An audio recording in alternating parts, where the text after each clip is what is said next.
हर रोज एक नई कहानी देखने के लिए चैनल को सब्सक्राइब करें और बेल आइकन दबाना ना भूलें। आरती अपनी देवरानी राशि को कोई खास पसंद नहीं करती थी, क्योंकि उसके आने के बाद उसके ससुराल के सभी लोग उससे ज्यादा उसकी देवरानी राशि को मानने लगे थे।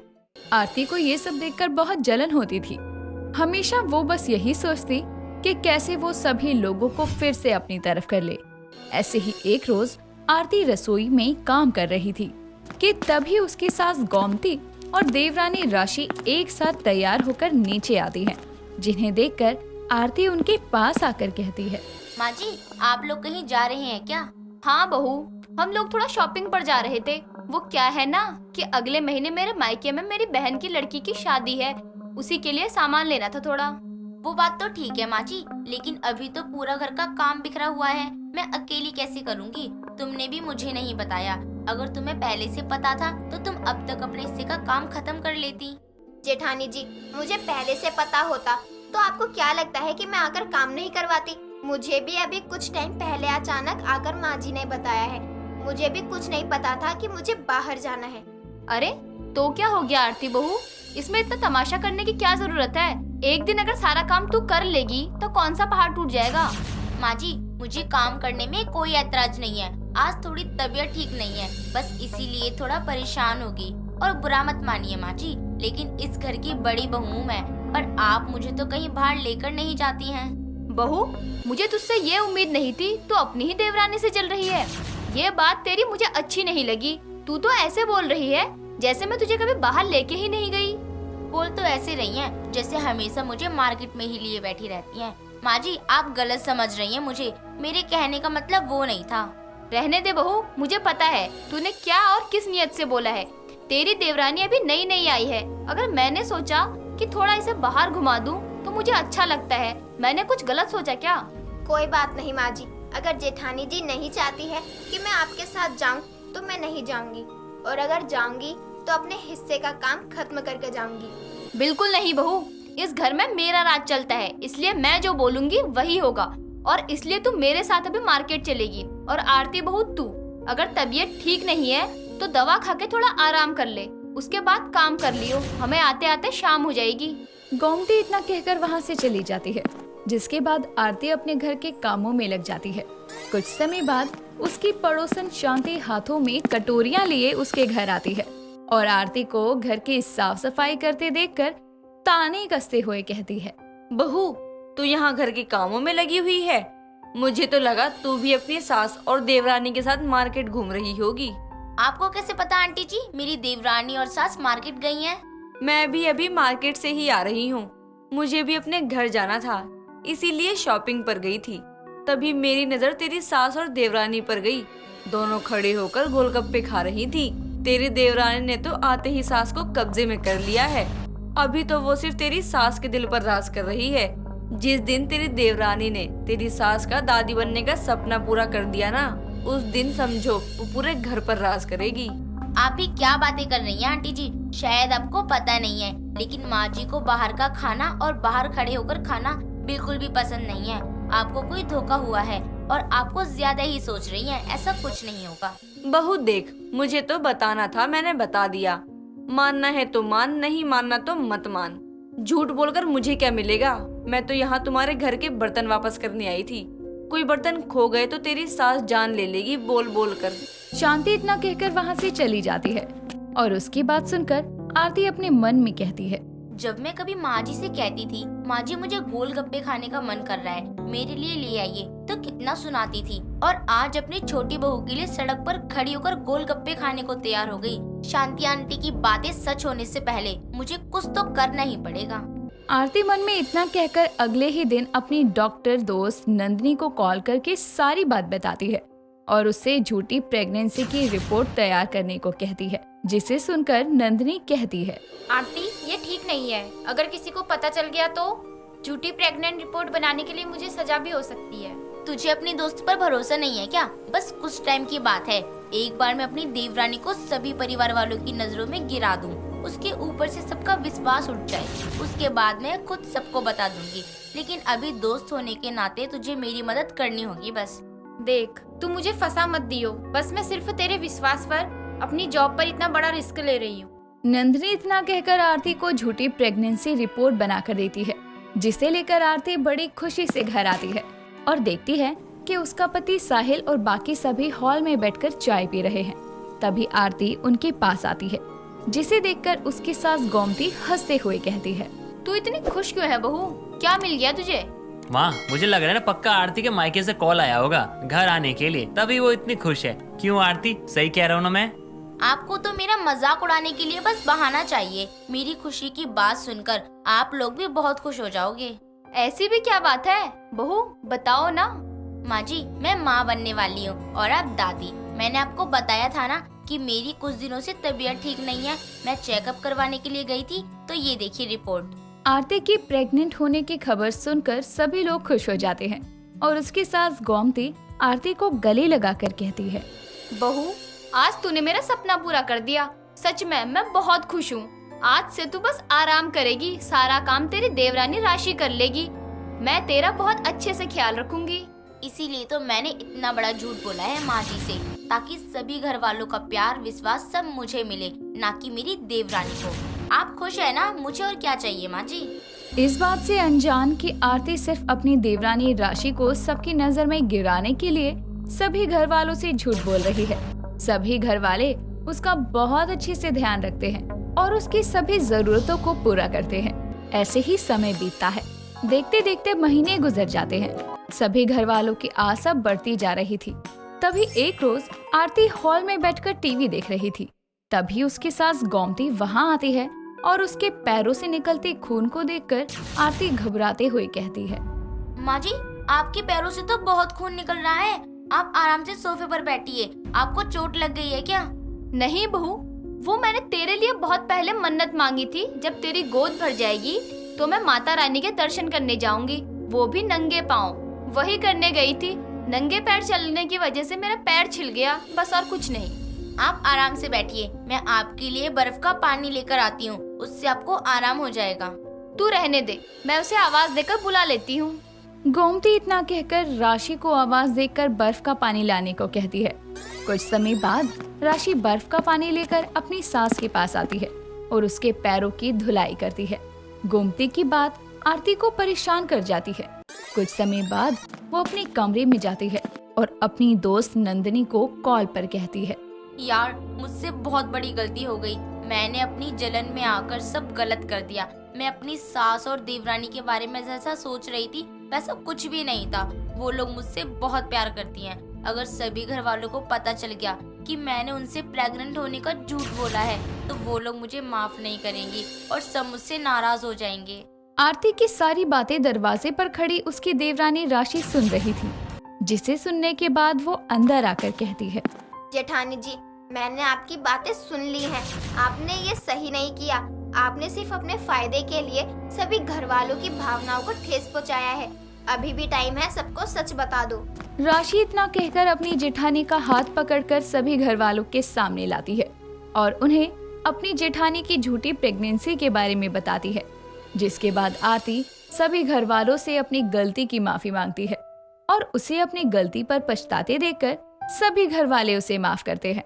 इस तरह से राशि अपनी झूठी प्रेग्नेंट जेठानी का सच सबके सामने लाती है।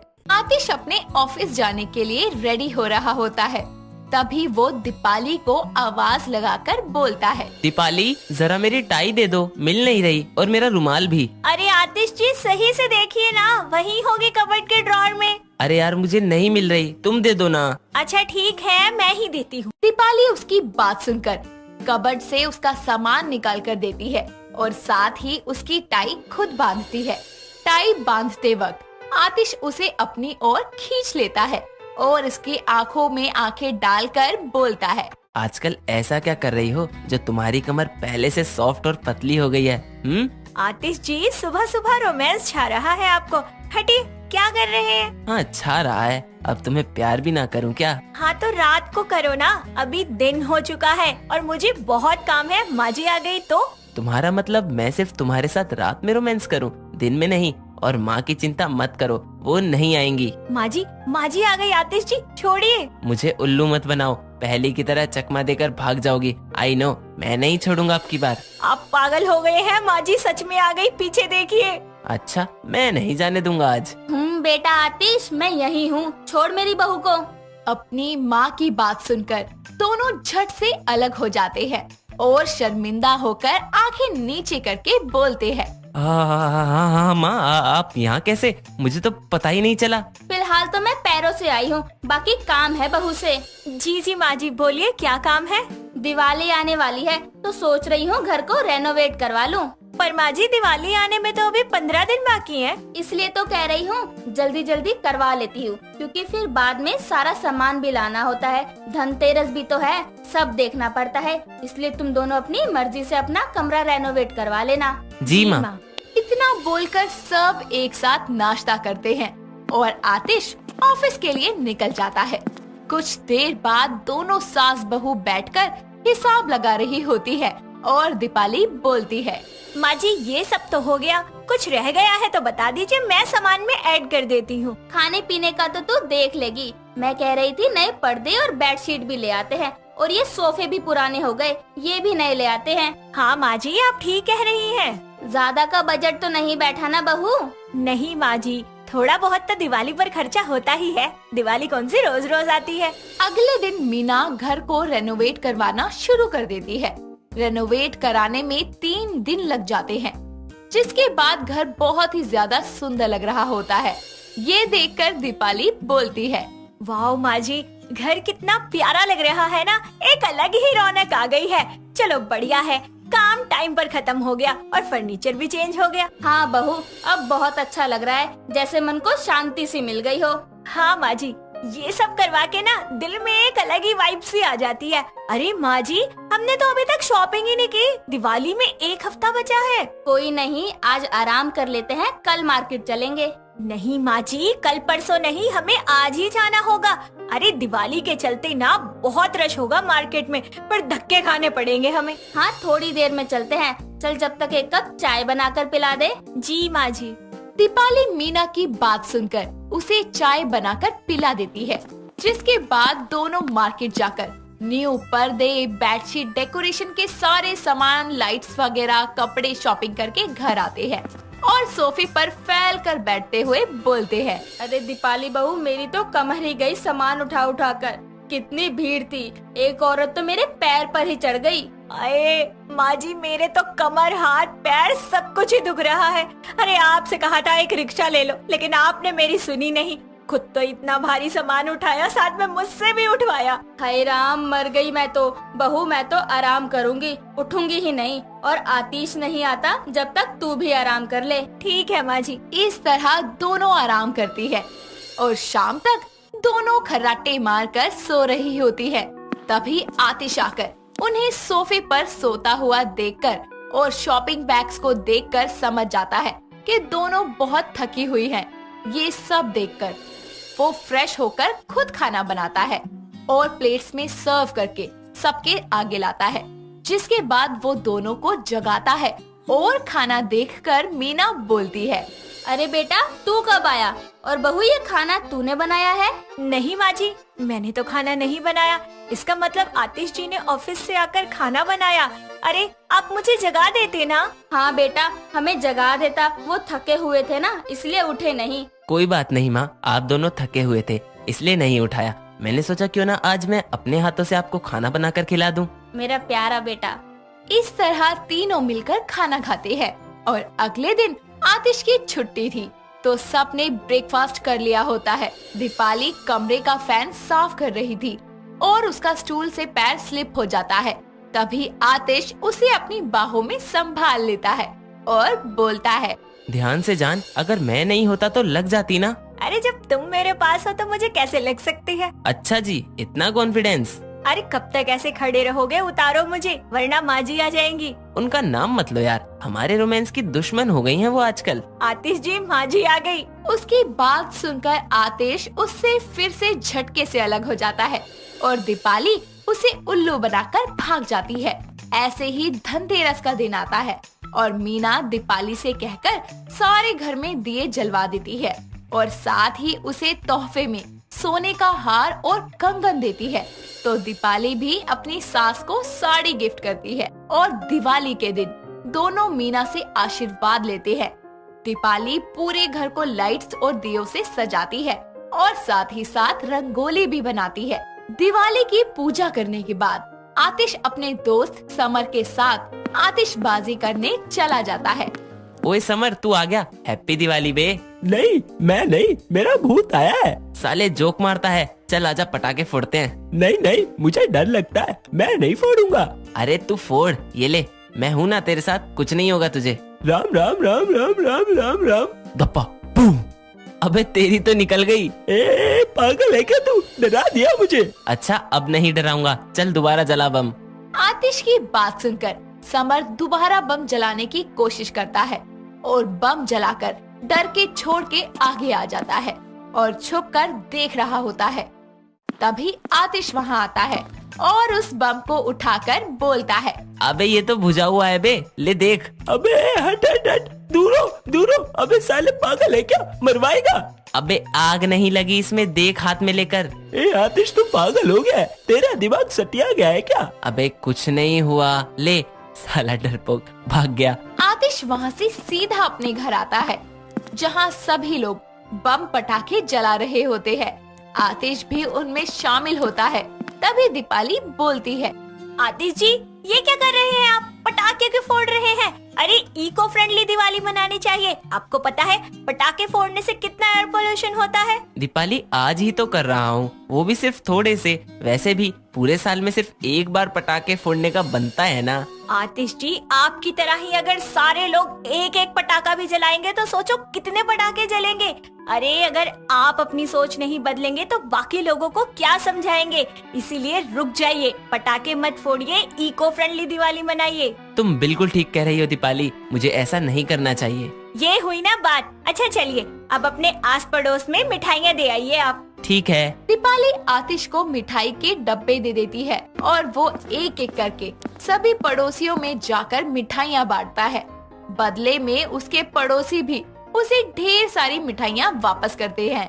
घर लौटने के बाद आतिश दीपाली से बोलता है, लो, मैं बांट आया सभी पड़ोसियों के यहाँ मिठाई। बदले में उन सब ने हमारे लिए मिठाई भिजवाई है। लाइए, मैं इन्हें अंदर रख देती हूँ। अच्छा, अगर अब कोई काम ना बचा हो तो कुछ खाने का इंतजाम कर लो यार। जी जरूर, आप कमरे में आराम कीजिए, मैं खाना लेकर आती हूँ। आतिश अपने कमरे में पहुंचा ही था कि उसके एक दोस्त का कॉल आता है। असल में वो आतिश का एक बहुत ही पुराना दोस्त था जो उससे फोन करके मजे लेने की कोशिश करता है। आतिश उसका नाम अपनी स्क्रीन पर देखकर खुद से बोलता है, अबे यार, बस इसी की कमी रह गई थी। ये तो सबसे बड़ा वाला हरामी है, फोन उठा लिया तो सबसे पहले पटाखों की बात करेगा। खैर, बोलेगा तो मैं मना कर दूंगा। आतिशबाजी के शोर में आतिश उसका फोन उठा ही लेता है। रवि बोलता है, हेलो हाँ हेलो रवि। भाई, हैप्पी दिवाली।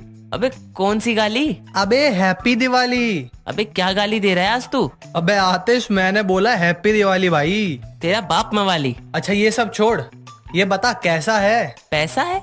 अरे नहीं भाई, मेरे पास कोई पैसा नहीं है। अबे पैसा नहीं, मैंने पूछा तू कैसा है। अबे तेरे पास बहुत शोर हो रहा है यार। मेरा बाप चोर है? साले तू चोर, तेरा बाप चोर, मेरा बाप की चोर। अबे ओ बहरी औलाद, चोर नहीं शोर हो रहा है तेरी तरफ। क्या बर्फ? बर्फ कहाँ से आ गई? अभी ठंडी आने में थोड़ा टाइम है। अबे यार, तू कितना परेशान कर रहा है। एक तो मैंने तेरे को विश करने के लिए कॉल किया है। क्या किस करने के लिए फोन किया है? मुझे क्यों किस कर रहा है? अपनी गर्लफ्रेंड को करना, और फोन पर कैसे होगा? अबे ओ बहरा, अंधा, काना, लंगड़ा, लुल्ला, पागल है क्या? झूला? अबे झूले का सीजन तो गया, अब क्या झूला कर रहा है? अगले साल आइयो। साला मेरा कितना दिमाग खा रहा है फोन पर। साले कमीने, काले कुत्ते, रंगीले, फटे दूध के कीड़े, साले हैप्पी दिवाली बोलने के लिए फोन करा था। रख तेरे चाचा की। क्या ओबामा की? Hello hello. लगता है फोन काट दिया और मैंने उसका काट दिया। आप सभी को मेरी ओर से दिवाली की शुभकामनाएं। दोस्तों, अगर आपको ये कहानी पसंद आई तो इसे लाइक करें, शेयर करें और कमेंट करके बताएं कि कहानी में आपको सबसे अच्छा क्या लगा।